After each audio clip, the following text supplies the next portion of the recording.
Sa isang probinsya sa Pilipinas ay merong isang namumukod-tanging resort. Ay, teka lang, adjust ko muna yung mapa. Ayan, may namumukod-tanging resort na kung tawagin ay Santorini of Batangas. Pero ano nga ba yung Santorini? According dito kay Wikipedia at kay Google, yung Santorini ay isang island sa Greece na nagsuffer ng isang volcanic eruption noong 16th century. At after na 16th century, ito na yung mga invention nun. Yung reflecting telescope ni Sir Isaac Newton, invention ng car noong 19th century. Ngayong 21st century naman ay yung invention ni Sir LeBron James ng Keystone Block na napapanaginipan ko pa rin hanggang ngayon. Lalong na-intriga ako sa Santorini nung nakita ko na meron tong sariling wallpaper page sa Google Images.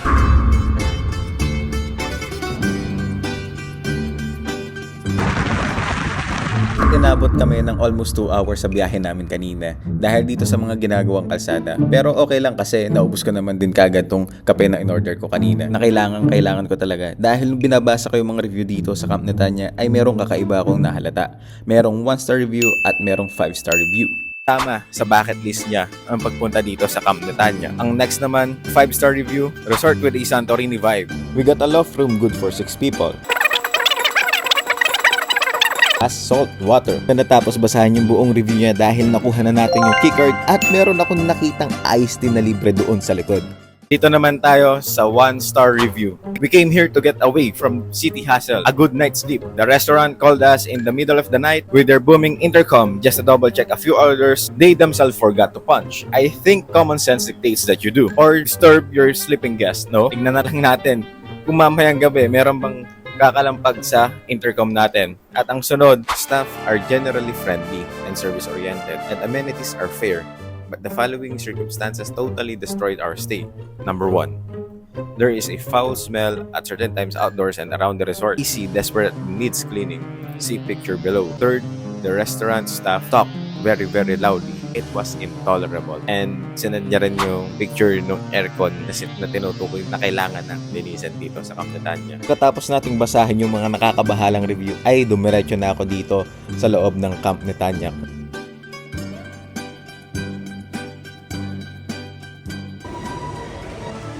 At kung nagtataka ako kung saan papunta tong pababa na to, ito yung simpleng mapa dito sa Camp Netanya.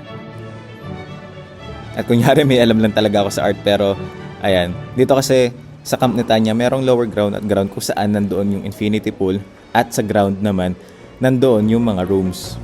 At ito na yung room na tutuluyan natin for 24 hours. Totoo kaya yung mga review na binasa natin kanina? Pagpasok pa lang sa room ay makikita mo na tong cabinet kung saan nakalagay na yung vault at yung mga pares ng tsinelas na kung saan mga size 7 ata or size 8. Basta pinagpilitan ko na lang sa paa ko. Diretso na kaagad tayo sa pag-imbestiga dito sa may balcony kung saan nasilaw pa yung mata ko. At ito na yung aircon na sinasabi na kailangan daw na linisin pero sa tingin ko naman ay hindi. At yung TV pagpasok pa lang automatic na nagpe-play. At tama nga yung review na to na ito ay isang cable TV.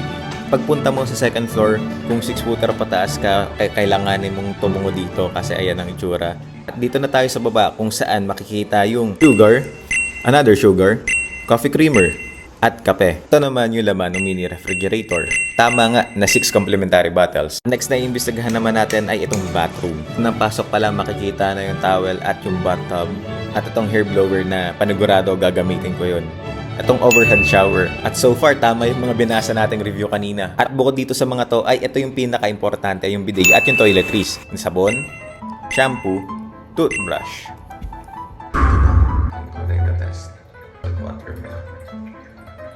At naalala ko din kanina na salt water din daw itong nasa washroom. Kaya patutunayan natin yan ngayon.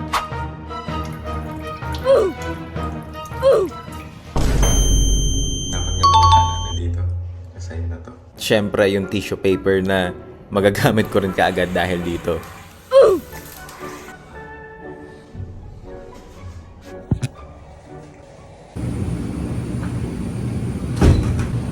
So, na-explore natin yung loob ng room.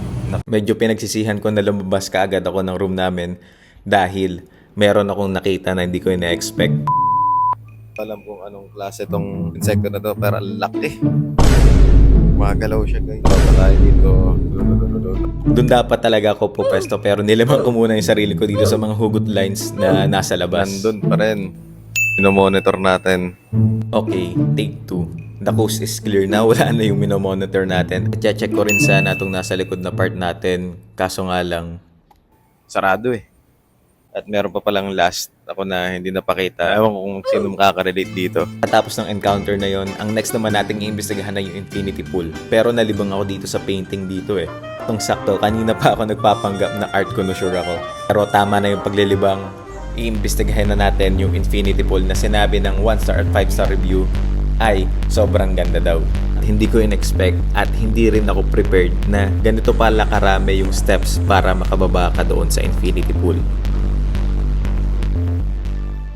Ayun o, galing pa ako dun sa taas na yun.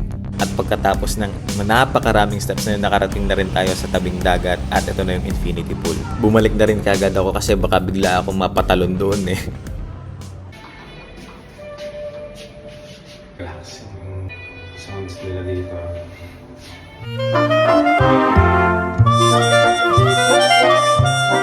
Magsi 6 PM na pero maliwanag pa din eh, no? Yeah, because it's so mainit. But the weather is so nice. Buti hindi umuulan ng malala. At ang in-order ko para sa dinner ay yung baby back ribs na sinuggest na 5-star review. Habang nag-aantay ako ay pumunta muna ako dito sa rooftop. Parang pakaramdam ko bawal dapat dito. Kaso nga ito. Hello?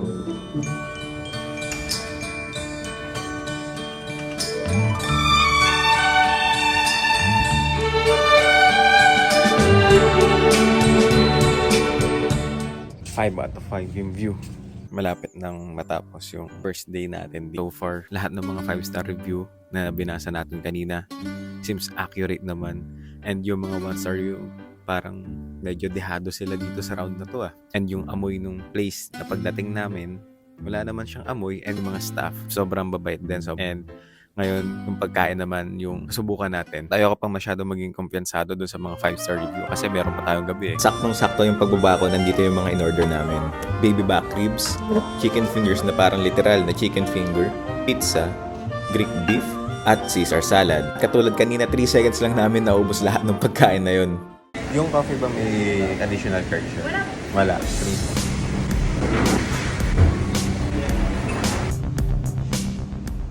At pagkatapos ko kainin yung dessert, pumunta na kagad ako dito sa may Santorini Village na kung saan ito, dating cafe ata itong mga pwesto sarado. Kaya nakarating ako dito at hindi ko in-expect na meron palang gym dito sa loob ng Camp Netanya.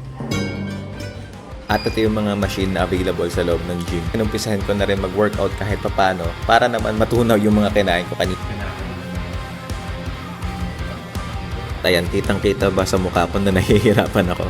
At pagkatapos ng napaka-intense sa workout na yon, ay yung infinity pool naman yung iimbestigahan natin. Hindi nila na-mention ay meron palang bar sa poolside, pero kapilan talaga yung hawak ko na yan. Ito na yung moment ng infinity pool na nag-iiba-iba yung kulay for some reason. Naba akong nasa infinity yan. Nag-floating na lang ako dito eh. Gaya joke lang. Hindi ako makapunta kasi 12 feet yung alim ng part doon. At the whole time nga, ganito lang yung ginawa ko dyan sa infinity pool. Kasi nga hindi ako makapunta doon sa dulo. Bigla na lang ako napaahon nung bigla itong sinabi ni Angel. What if hindi siya salt water yung nalalasahan mo? And just like that, pwede na tayo matulog. At syempre, aabangan ko rin kung meron bang tatawag dito sa intercom na katabi ko.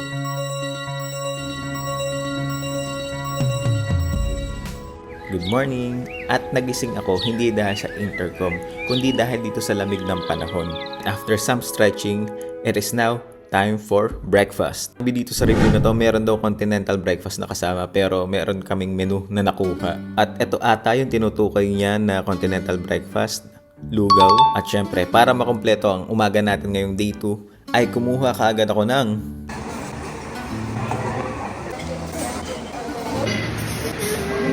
at nandito na rin yung breakfast ko. At ganito lang uli kabilis namin kinain yung breakfast na yun. Ayan o, ubos ka agad.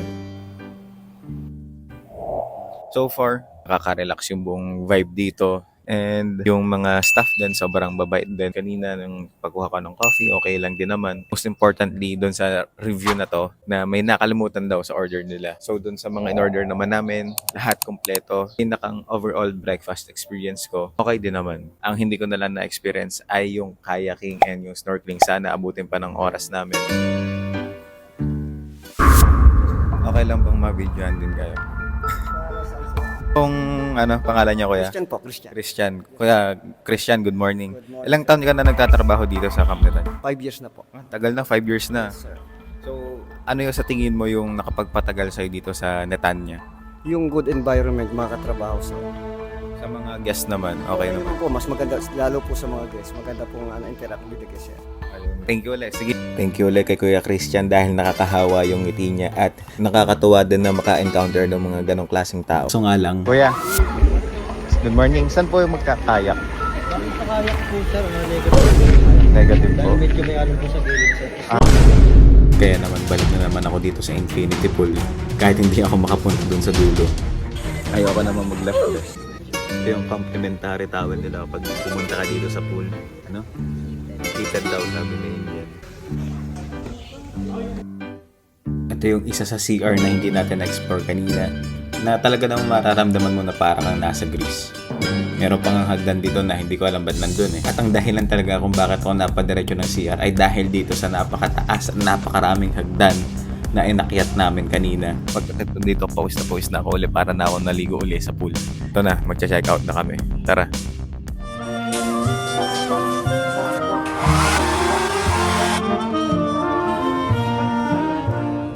Wraps up yung overnight natin dito sa Camp Netanya. At ito ang review ko. Wala namang mabahong amoy nung pagdating namin. Yung aircon sa loob ng room namin hindi naman siya kailangan linisan. Yung TV sa room baka naman pwedeng i-upgrade natin sa Netflix kasi ayokong makitang paulit-ulit na matalo yung Warriors ko. Kompleto rin yung toiletries at huwag nyo lang titikman yung tubig sa gripo dahil maalat nga talaga siya. Believe me, pagsisisihan nyo. Yung Infinity Pool sobrang nakaka-relax. Nakatulog pa nga si Amara. Pagkain tama yung nasa review, nasa pricey side talaga siya. Ala ko nga may ganito eh. Joke. Free-flowing yung kape. Kaso nga lang hindi ko masyado bet na hindi rin siya mapait. At masarap naman yung naging tulog ko. Walang gumising sa akin gamit yung intercom. At meron din siyang gym. At overall, yung rating ko dito sa Camp Netanya ay 5 stars. Thank you ulit kay Kuya Christian. At kung nakaabot ka ba dito sa part ng video na to, huwag mong kalimutan na mag-like at subscribe dito sa channel na to. At see you sa next video.